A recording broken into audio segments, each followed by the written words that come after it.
জানুয়ারি থেকে মার্চ পর্যন্ত খেলাপি ঋণ বেড়েছে প্রায় 31,500 কোটি টাকা। 5 আগস্ট মানে গণ অভ্যুত্থান পরবর্তী 6.5 লাখ কোটি টাকা খেলাপি ঋণ বেড়ে যাওয়ার কারণ কি ছিল আপনাদেরকে স্বাগত জানাচ্ছি।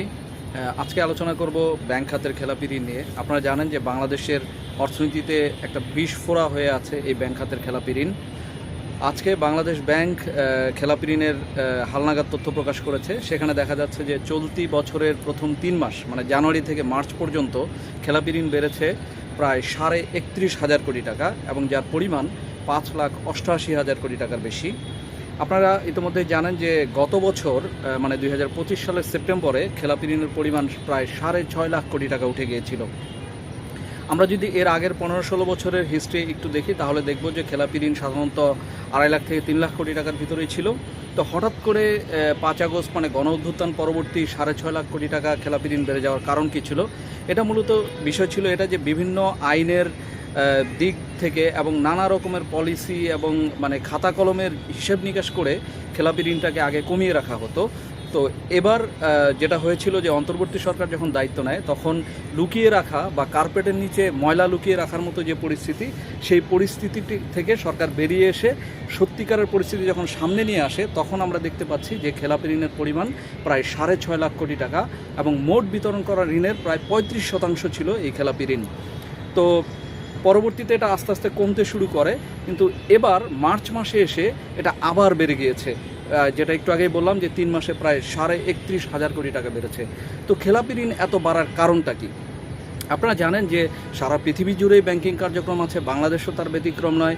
ব্যবসা বাণিজ্য আছে সারা পৃথিবী জুড়ে, বাংলাদেশেও ব্যবসা বাণিজ্য আছে।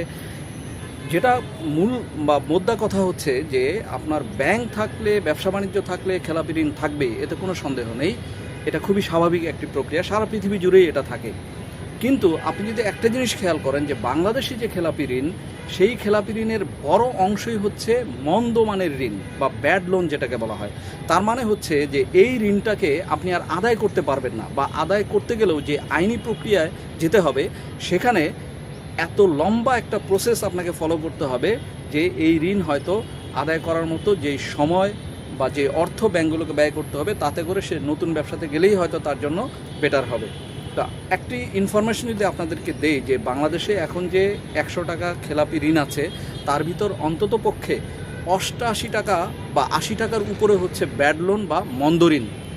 তাহলে চিন্তা করে দেখুন পৃথিবীর কোন দেশে বা কোন অর্থনীতিতে এই ধরনের পরিস্থিতি আছে যে খেলাপি ঋণের 80 টাকার বেশি হচ্ছে মন্দ ঋণ, মানে যে ঋণ আর আদায় করা যায় না। তার মানে কি? তার মানে এটা স্পষ্ট আমাদেরকে বার্তা দেয় যে বাংলাদেশে ব্যাংকিং খাতে যে খেলাপি ঋণ হয়েছে বা যে ঋণ নেওয়া হচ্ছে ব্যবসার নামে, সেটা মূলত আসলে লুটপাট করার জন্য বা চুরি করার জন্য নেওয়া হয়েছে।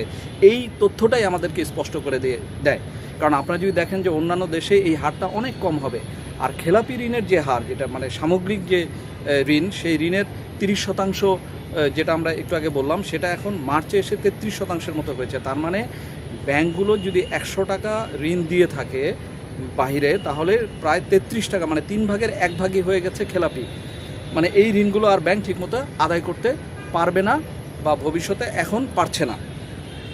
তো এইটা হচ্ছে বাংলাদেশের খেলাপি ঋণ বেড়ে যাওয়ার একটা বড় কারণ, যে এখানে ব্যাংকগুলো থেকে যে বড় বড় ঋণ নেওয়া হয় সেটার পেছনে মূলত উদ্দেশ্য থাকে ঋণের নামে টাকাগুলো বের করে নিয়ে যাওয়া। আমরা জানি যে এর আগের 16-17 বছরে একটা বিপুল পরিমাণ অঙ্কের টাকা এই ব্যাংক থেকে বের করে নিয়ে তারপরে দেশ থেকে পাচার করা হয়েছে।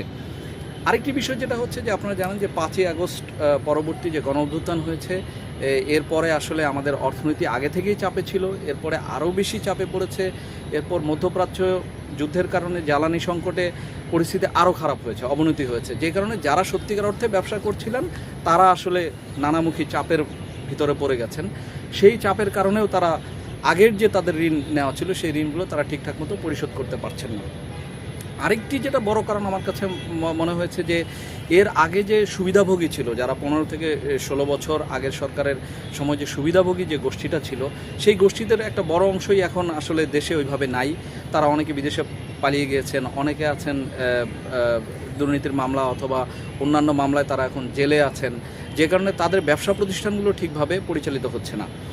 এর ফলে যেটা হয়েছে যে সেই ব্যবসা প্রতিষ্ঠানগুলো যে ঋণগুলো নিয়েছিল ব্যাংক থেকে, সেই ঋণগুলো ঠিকঠাক মতো ব্যাংকগুলো আদায় করতে পারছে না। তো এই মূলত এই তিনটা বড় কারণের কারণে আসলে বাংলাদেশে এখন খেলাপি ঋণের পরিমাণ আবারও নতুন করে পুনরায় বাড়ছে। তবে যেটা এখানে লক্ষণীয় একটা বিষয় হচ্ছে যে বাংলাদেশ ব্যাংক ঋণের ক্ষেত্রে যেটা করে যে মাঝে মাঝে পলিসি বা নীতিকে রিল্যাক্স করে, সহজ করে দেয়। তখন যেটা হয় ঋণের পরিমাণটা যে প্রকৃত যে পরিমাণ সেটা আসলে কম দেখানোর সুযোগ আছে।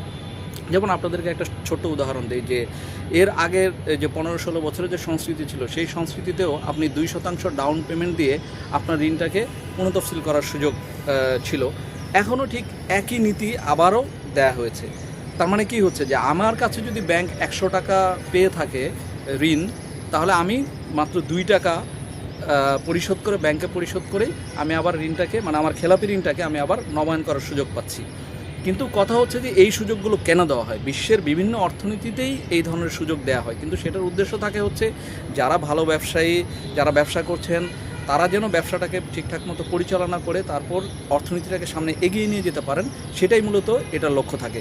কিন্তু আমাদের দেশে দেখা যাচ্ছে তার উল্টোটা হচ্ছে, যে কারণে বাংলাদেশ ব্যাংক পুনঃ মানে বারবার এই সুবিধা দিচ্ছে, অথচ সেই সুবিধার আলোকে ব্যবসা বাণিজ্য যেইভাবে বৃদ্ধি পাওয়ার কথা ছিল, যেইভাবে ব্যবসা বাণিজ্য অগ্রগতি হয়ে দেশের অর্থনীতি এগিয়ে যাওয়ার কথা ছিল, যেভাবে কর্মসংস্থান হওয়ার কথা ছিল, বেকার সমস্যার সমাধান হওয়ার কথা ছিল, সেগুলো কিন্তু বাংলাদেশে হচ্ছে না। তো এইখানে যেটা মূলত আমাদের যে সমস্যা সেটা হচ্ছে আসলে আমাদের মজ্জাগত দুর্নীতি, সামষ্টিক দুর্নীতি। এই দেশ আসলে গত 20 থেকে 25 বছরের ভিতরে একটা সামষ্টিক মজ্জাগত দুর্নীতিপরায়ণ হিসেবে এখানে পরিগণিত হয়েছে। এই অবস্থার যদি আমরা পরিবর্তন না করতে পারি তাহলে মনে হয় না আর্থিক খাতে, ব্যাংকিং খাতে এই যে খেলাপি ঋণের যে সংস্কৃতি, এই সংস্কৃতি থেকে আমরা বেরিয়ে আসতে পারবো। তো আজকে এখানেই আমার আলোচনা শেষ করছি।